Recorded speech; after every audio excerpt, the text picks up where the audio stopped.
Welcome to another live episode of Halftime Adjustments. Your host, Eddie Arnett, my man G Witt, Mr. J. Tighten up, Lou. What's baby. going on, gentlemen? Tighten up, What's baby. that? Tighten up, man. We are in 2026 of the new Tennessee Titan regime.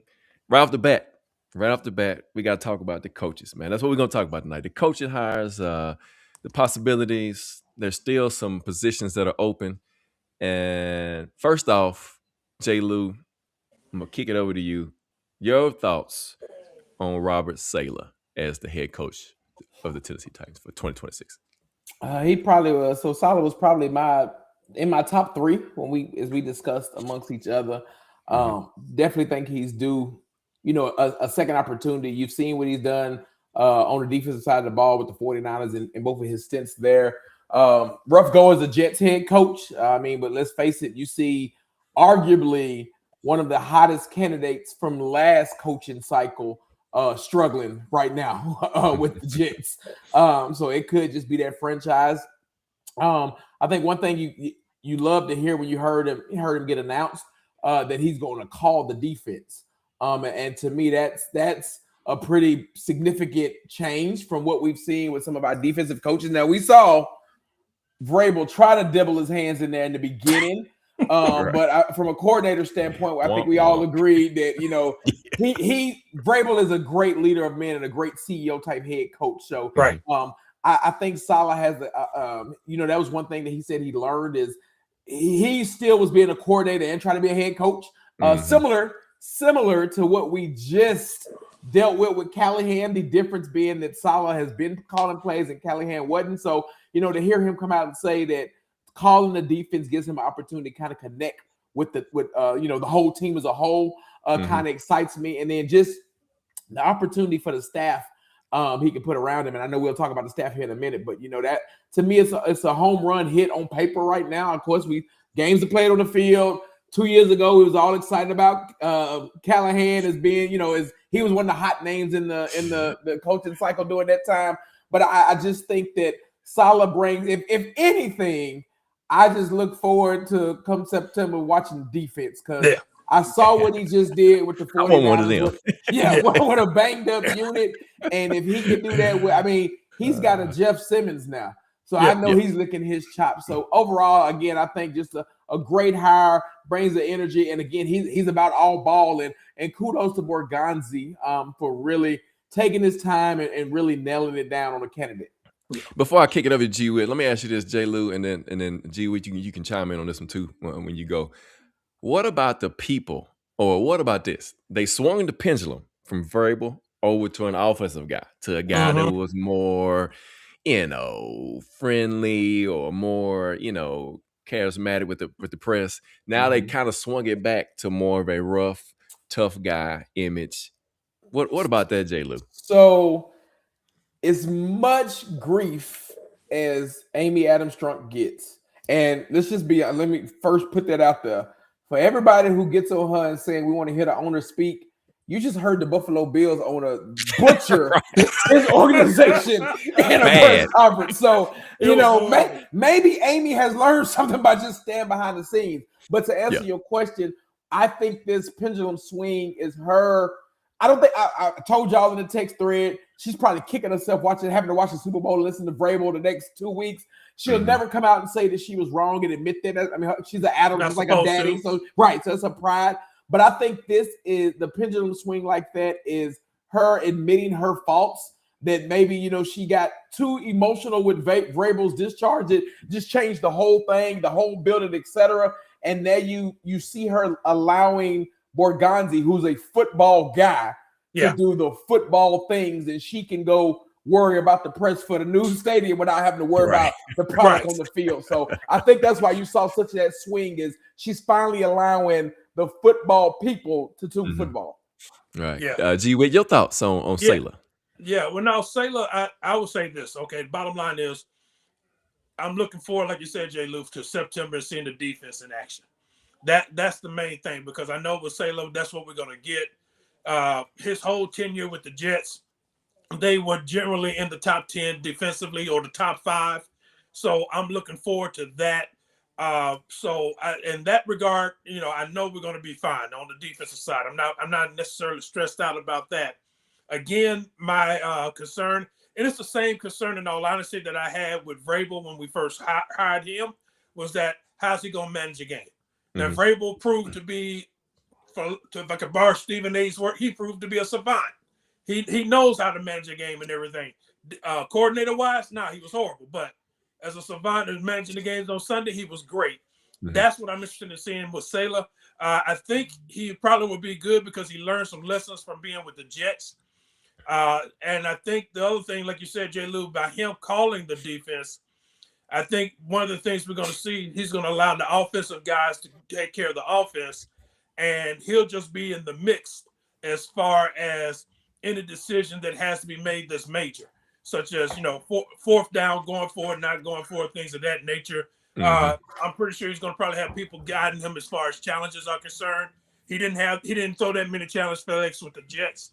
So I just think it's a good hire overall. Definitely brings some stability. Definitely brings a level of respect from the players.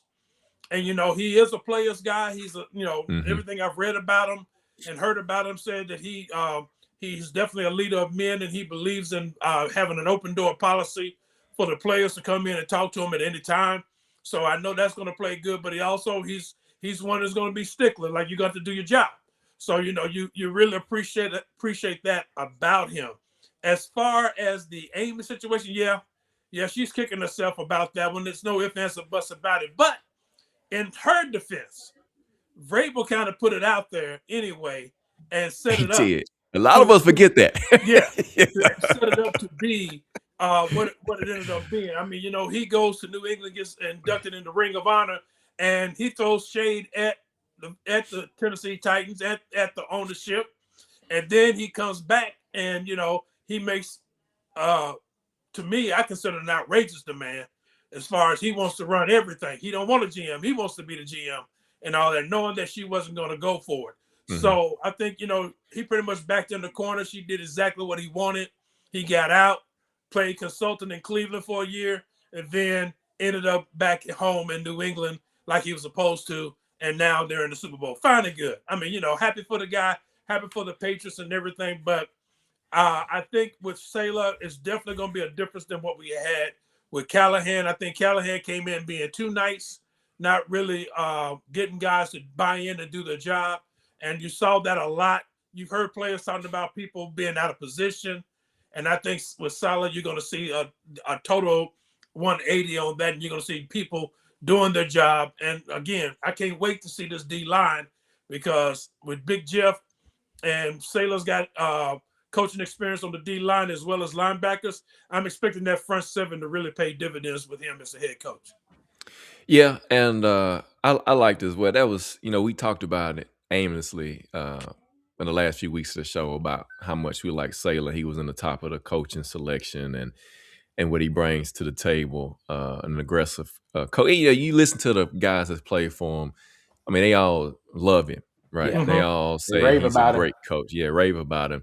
But then there's that thing about his coaching record for New York. Well, you look at the talent they had on the offensive side of the ball. You had Zach Wilson. Yeah, okay, you could say enough about that. You had Aaron Rodgers, who tore his Achilles the first week, right? When that season was supposed to be their season, to win the East. Yes. So your Hall of Fame quarterback goes down, and so now you stuck with they played 3 or 4 quarterbacks throughout that whole season. So yeah, I mean, it is what it is. Everybody has a bad year or two, and I just think the guy needs another chance. And I'm great. I'm good that he's here. And I think you might have answered. Kwanya had a question about Vrabel in the Super Bowl, and I echoed you. We're good, happy, fine. They win it. It's no big deal. I mean, it happens, right? You go to a different environment, you win, and it just happens that way. And it's a weird thing, but yeah. So Saleh, and then so Daboll as the OC, great get.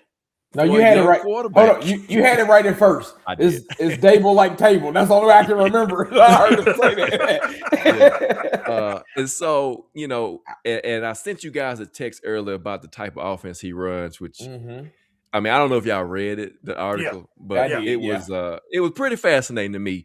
that is so simple, the concepts, Yeah. right? And that you would hope that, especially for a young quarterback, that he'll pick up those concepts. And there's not a lot of thinking by the receivers. Now, they got to know what route they're running in those Right. formations, right? Right. And so, G. Witt, talk about Dable, like table. Well, in all honesty, I was happy to see Brian Dable because he's worked with some good quarterbacks. I know everybody talks about the Josh Allen and what he did in Buffalo. You know, flipped him around once he got there. You know, he went from being in the bottom of the league as far as passes were concerned to being in the top 5. And, you know, the thing you don't remember or people don't realize is that he was at Alabama when they had Jalen Hurts and Tua. That's and right. both of those guys played well under him also. And quiet as kept, so did the guys at the Giants. They actually played fairly well. So that's the one thing you like. He's a no-nonsense guy. He's a yeller, you know. He doesn't make friends too easy from what I've seen in the past, but that's okay. And Eddie, you mentioned the type of offense he likes to run. I think that's one of the things why he wanted to get Cam Ward to the Giants. Yep. Because Cam Ward is a film nut. He studies. He knows what he's supposed to be doing. And again, I think it's going to be beneficial, especially with the receivers that we have. If they can find a number one, you know it's going to be even better. If they develop a strong running game, it's going to be strong. I think Tolin Pollard's definitely, and Tajay Spears, if he comes back, definitely going to benefit from it. So sorry, I didn't mean to interrupt you. Those are the no. I mean, those are the things you like about Brian Dable. You hope that he's willing to stay for a while, but you got to have a plan in place because you never know if we flip this thing around and the next thing you know, we win in 10, 11 games and we're making the playoffs. He's going to be a hot commodity for somebody as a head coach again. And Unfortunately, you know, he learned his lesson from the Giants of what or not. But again, they got to have that plan. I'm sure Borgonzi's got to have that plan in place because you got to know it's going to happen. But I think it's a slam dunk hire. I think it's going to be Cam Ward is going to be a good beneficiary of it. And I'm sure it's going to be fun to watch on offense as well to see how quickly they go. One thing about that offense you like about it, it's simple enough to where you're not spending 12, 15 seconds in the huddle trying to call out a play. Yeah. The terminology is real simple. Yeah, and for those who are on the show with us tonight, look up the Earnhardt Perkins play calling system. That is the type of system that Dable runs, and the Patriots ran it for years. And he was with the Patriots. He had a stint with them. He's like he said, been in Alabama, so all these stops, and so he's meshed and pieced together these concepts. And so just read it. It's a good read. It'll kind of help explain what we were talking about as far as that offensive system. But J. Lou, Mr. Dable. And I know this is not the most important hire for you. We're going to get to that. But go ahead and talk about it. Well, this is the most important hire. The other one is just maintaining. Maintained it. But this was what you was waiting to see. Who was going to be the OC? Mm-hmm. You felt good about the defensive head coach that you got, but who's going to take control of this offense and take control of your second year quarterback who was ascending as the season ended who else could you get outside of the coach that called on draft night to try to go up and get him? He obviously, now again, that's to take nothing away from Jackson Dart because he liked Jackson Dart too, and you saw what he had him doing with Jackson Dart, and I think he implemented a lot more run. I don't think you'll see as much runs from Cam. Right. I think they will utilize his strengths more. Now, I preface that by saying you probably will see Cam run more, but don't freak out. Because if he didn't run, but it won't be the Jackson Dart level, and that's not Cam's game. He's smarter than that when it comes to running because he wants to stay in the pocket and wants to try to take the big shot or look for the pass. So definitely you got a head coach now that's running up the offensive side of the ball. From the unofficial hires so far on the offensive side of the ball, it seems like Borgonzi and Saleh are giving him free range to kind of hire the staff with some of the names that have been linked that have already, rumored to be signing from a quarterback coach, offensive line coach, etc. So glad to see that they did keep, we talk about maintaining Luke Stockler because I think he can fit well. Great coach on there, but Yep. Just I'm curious to see. And again, you talk about the Breece Hall running back. You got to think this offense had Saquon and got Saquon paid. And think about the Giants running backs this year. Outside, if you take Jackson Dart out of it, they really didn't have no top back Scatterbull that you got know. hurt, right? Scatterbull got hurt, but they still had a run game per se before he was let go. So very, very interested to see this. I'm very interested to see the schemes and stuff he cooks up for Chimere DK. I think DK's speed and what he can do in the slot definitely fits the type of style that Dable runs. And then again, a good number one quarterback. We saw what he did with Malik Neighbors for the season and a half. Yep. If you can get something similar to that with the quarterback. But yeah, I think this is, if we know Cam from what we've heard about him, he probably was on the phone with him yesterday when they, made it official. And he's probably already started looking at film and asking him for playbooks, etc. But it's just exciting to get somebody on the offensive side of the ball that has a proven track record of having successful offenses in the league, in college, at several steps. And this guy's coming to run your offensive side of the ball. So nothing but excitement over here. Yeah, and he maintains Randy Jordan, running back coach. Luke Stocker, you already mentioned that. Tony Oden, DB passing game coordinator. Frank Bush, he's still there. I don't know if he stays. His name is still listed as a linebacker coach right now, but that could change. And then the hire of Aaron Whitecotton, which is very intriguing. I know it hadn't been official yet, but his name is on the radar for the new D-line run game coordinator. And you listen to Quentin Williams that played for the Jets and went to Dallas, of course, in a big trade. And he turned him into a Pro Bowler. And you look at the defense that Dallas had. Now, they lost Michael Parsons, right? And so everybody's, the pass rush. But actually, they did better as a unit. I thought they was in the top 8 in pressure or something like that. Yeah. And so, these coaches that he's bringing in, I'm not going to call them all-star coaches, but they can coach, right? Yeah. And the big question is, who is the DC? But before I go further than that, let's talk about special teams, because J. Lou, I know you was crying in the car. Man, you know it. Because for joy, because they kept Bones. They kept, I told y'all that they gave him a 3-year deal, didn't they? Yes. Or they signed? Yeah. No, well, he already had a 3-year deal. I think they, okay. I was going to Extension Sports Park in the ice if I had to go over there, if they would have let Bones go. And again, that I think to what we talked about earlier, that's Borgonzi recognizing, hey, we already got this guy in the contract. There's no need in shuffling around. I'm sure the conversation was had with his candidates. Hey, you can do your staff, but we wouldn't mind if you keep him, etc. Especially, all he did was turn one of the worst units in the last 3 years around and has an all-pro returner. So glad to see him, and I can't wait to see the type of athletes he gets, because I think you'll see this team shuffle a little bit from how they look at linebackers, how they look at some of these safeties, etc., just because of the type of player that Saleh likes, just so to see him with some different athletes. But yeah, now the only thing on Bones' list is he's got to go find a different kicker and punter. I told you I think both positions are open this year for me. Yeah. So it's good. Now I knew you were excited about that, as I was as well, and I know G Witt as well, because from going from the bottom to almost the top. Craig. Yeah, from Craig. Craig is in the ATL, by the way.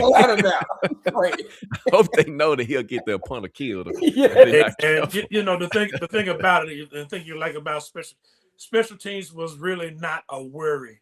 No, this year, not like it has been, and let's just be real about it. It was a worry when Vrabel was here, and even before him, and it continued on through Callahan.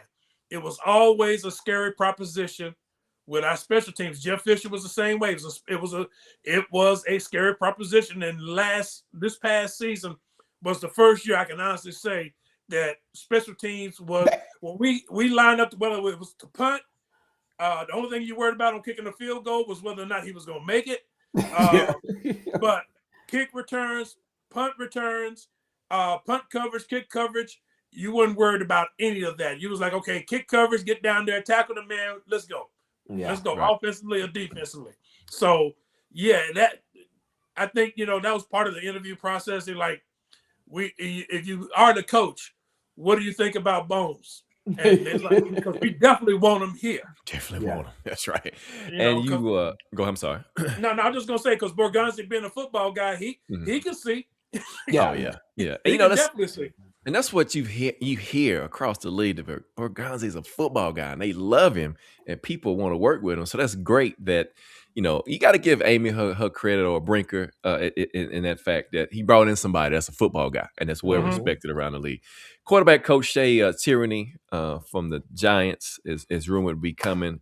Carmen Brasilio, the offensive line coach for the Giants. So there are some things there. And that was, of course, Dable's relations there. But the DC is the interesting one to me. Al Harris, of course, he had a great career as a DB playing for the Packers. He DB coach for the Bears. And the Bears led the league in interceptions this year. You got Dino Vasasso, the DB coach for the Texans for the last couple of years. Mike Rutenberg, pass game coordinator for Atlanta. And he's got some ties with Saylor across the Jags, the 49ers, and the Jets. And so that hadn't been settled yet, but some good candidates. Some good candidates there for this staff. So, as we – I'm going to transition just a little bit. As we see now the makeup of this staff, guys, and I know this is kind of premature, but we'll go ahead and hit it tonight. We'll follow up on it on another show. At number 4, did you go defense? Because your coach is a defensive guy. I mean, if you don't trade back. Or did you get a number 1 receiver and get you a dog? That's a tough one. It's a tough one.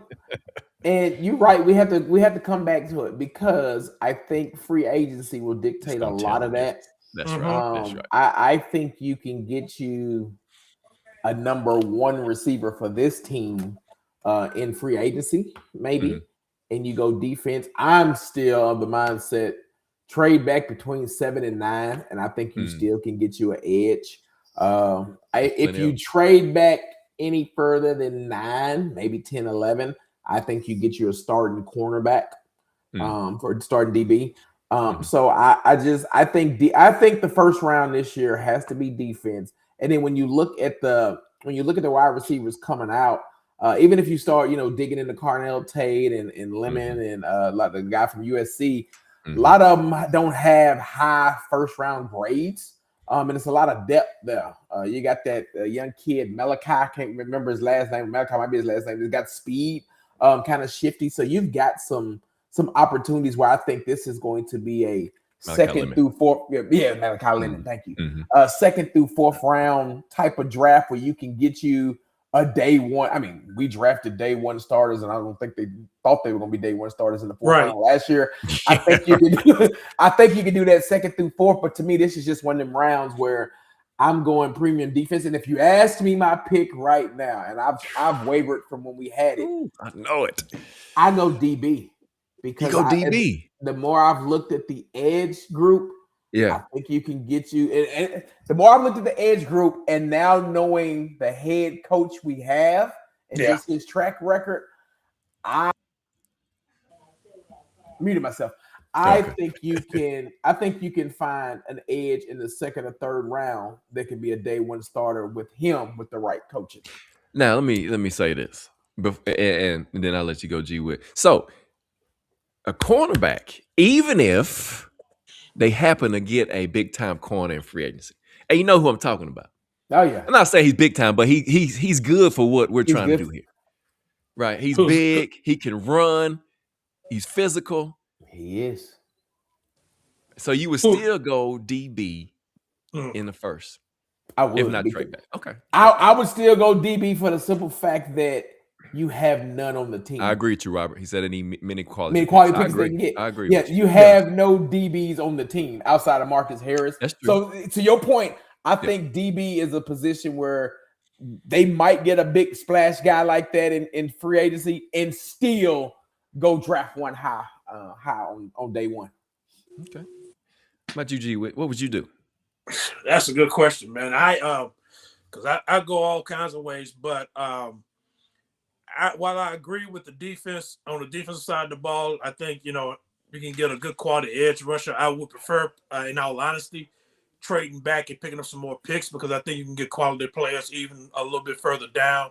And again, like J. Lou said, with the coach that we have right now and his track record for developing players and using players and maximizing their talent, I think you could trade back and you can still find what you need and actually get some good work out of them and have them good play out of them and have them be effective. We do need cornerbacks, but I'm still of the mindset that we need linebackers, man. And I just don't know if there's one out there yet, but we are still slow at linebacker, and it drives me crazy because it's been like that for a long time. I wouldn't draft a linebacker first, but I would go something even crazier. If you can trade back and get a couple of picks, I'd go running back. Now, I will say this. Be looking out for a linebacker in free agency. It's going to be a couple out there that might be a shocker. Also, and I text you guys this, Jermaine Johnson, a young guy, his 4th year of his rookie deal. They didn't pick up his 5th year option. Florida State. He's a good edge guy. He's strong. Look for that too as a possible free agent pickup as well. And I like that Eddie Gray says Bain at 4 and Pons in the second. Pons is a good DB, man. A little short, but he's a baller. Yeah, feisty. He's Cortland Finnegan all over again. Yeah. And so thank y'all, man, for joining us for another episode of Halftime Adjustments, man. I agree. Quality picks, receiver edge, a lot of stuff, man. But we got a coaching staff. It's starting to take shape. Really intrigued by the DC, even though Saylor will be calling the plays, but you'll have a guy there to kind of help him, with that game plan or whatnot and the flow of the game on the defensive side of the ball. Exciting, man. It's just gonna take a minute to get here. Right? It's gonna take a minute to get here. Yeah. Still got some ways to go. But thank y'all for joining us, man. Check us out again. Look out for the information. We'll drop some more shows as things start to progress, as we see things moving, especially when the free agent period starts to open up here in February. It's actually next week. And so got some dates coming up real soon that we'll be able to see 5th year option stuff, the waiver period, and all that stuff. So be looking out for the information, man. Thank y'all for jumping on with us tonight. We'll catch y'all the next time. Eddie Arnell, G with J. Lou, Halftime Adjustments. We out of here, man. Peace. Peace.